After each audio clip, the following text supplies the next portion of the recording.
Many communities are feeling relief after a developer halted all construction on the Keystone XL pipeline. President Biden canceled a permit to allow the project to cross into the U.S. amid concerns it would worsen climate change. The Keystone XL pipeline aimed to carry oil from Canada into the United States. Though the project has ended, its impact on several Indigenous communities remains. For more on this, I want to bring in Edgar Villanueva. He is an Indigenous activist and author of the book Decolonizing Wealth, Indigenous Wisdom to Heal Divides and Restore Balance. Edgar, welcome. It's great to have you with us. Tell us more about how the decision to terminate the pipeline will impact Indigenous communities and native lands around America and Canada.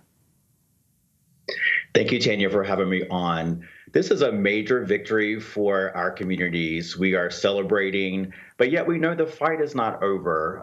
We are sure that this particular fight, that there will be court cases and the oil companies and corporations will be back. And so while we're celebrating that we have been heard, that the federal government has backed our petitions and our requests, we know that we have a lot of work ahead of us, not only in this with this fight again, but also with other pipeline fights happening around the country as we speak. Can you review and give us a little more background for those who don't remember about what was at stake for people living around the pipeline and, what they were fighting against? Because this was in the news a while ago, and then it sort of faded away. So can you sort of remind our viewers? Absolutely. With these major sort of infrastructure energy projects that are happening, a pipeline was being built to transport oil from Canada down through Nebraska. One of the major challenges for our communities there, especially our tribal communities, is that the pipeline actually was going to go right through our lands, right, without consultation, without support and buy-in from our communities, and also through a major water basin that should something go wrong, would really harm the water supply, not only for tribal communities, but for all communities that are resourcing their water from that supply. We've been here before, and we know what goes wrong when these projects break, right? Just like with the fight in Standing Rock with that particular oil fight, which we were not as successful around. It was not long after that project continued that there was a major leakage into the land and to the water system in that community. So it's about protecting our land. It's about being heard and respected to actually be consulted with these projects in advance of construction through our communities. But also we're trying to protect and steward the resources, not just for us, but for all folks who are getting their water from these from these communities and from these basins. And so, Edgar, what do you believe is the best way forward now to restore economic and environmental balance to these communities? Because, yes, it's been halted, but some of the damage has already been done.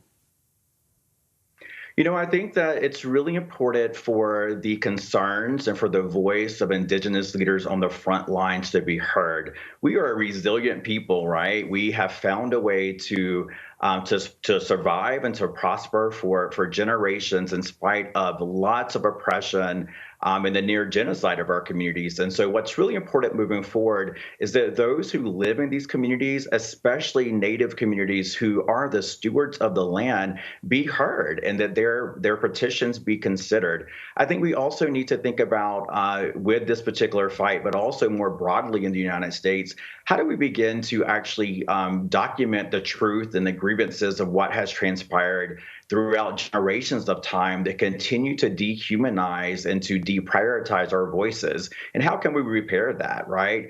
And so there is an opportunity in this moment to actually learn as a country, right? How do we listen to folks? How do we repair what has gone wrong? And why do we continue to prioritize often the greed of corporations over folks who are in communities who are actually trying to build bridges and to protect the land and to ensure all of our survival and long-term sustainability? So for me, that's a lesson here. It's like, wow, we really need to celebrate these leaders who have really been fighting for decades and decades, and to listen to them and to learn from them around what we all can do to be a part of protecting our communities and our water systems moving forward.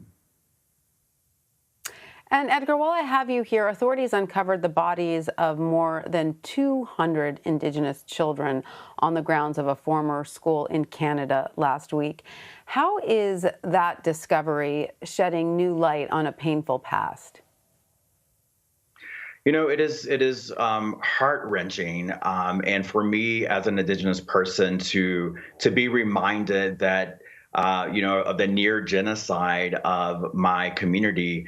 We're hearing this story from Canada, but we also have a similar history here in the United States. We had federal boarding schools that were led by the government and religious institutions in my grandparents' generation. So this is a very recent trauma that continues to impact us. And these stories are related in my mind because they are a part of a larger system of white supremacy, a larger system of colonization that has been actively erasing our voices, stamping out our culture, trying to really eradicate our way of being. And we have to continue to fight for that. We have to continue to be heard in all of these issues. And so this is something that is a reminder for us that we have a lot of work to do as a community to document the histories and the stories and to think about how we can all come together and heal moving forward. Edgar Villanueva, thank you so much for joining us. We appreciate you sharing your perspective with us. Thank you, Tanya. It's been a pleasure.